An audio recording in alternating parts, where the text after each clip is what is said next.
To check out the grades of all the prospects in this draft class, be sure to visit the link at the bottom of the screen.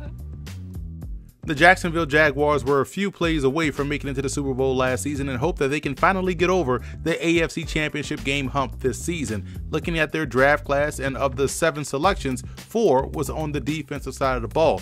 And that kicks off what I liked about what they did back in April. Taven Bryan out of Florida has a lot of upside. What he has is what you can't coach, and that's hustle, ball get off, and quickness. The technical part is where he still has to smooth out his game, and best believe he'll get that teaching and coaching down there in Jacksonville.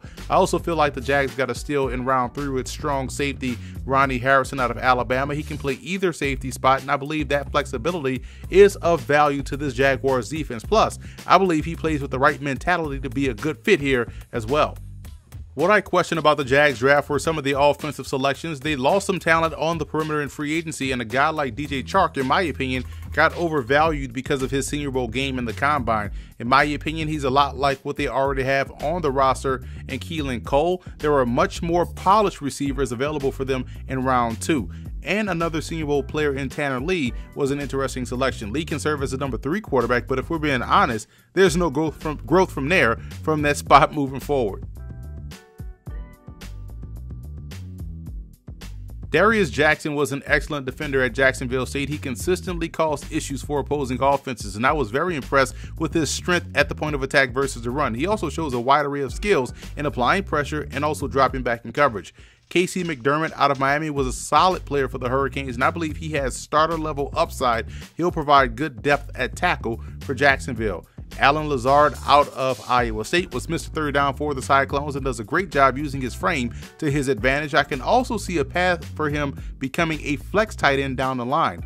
Quentin Meeks out of Stanford does a solid job in coverage. He has the ability to play off coverage really well and has great bursts out of his back pedal to drive on the football. And finally, Andrew Motopaka out of Virginia Tech has really good instincts for the position. I was at that West Virginia game to kick off the season and came away impressed with how many times he was around the football.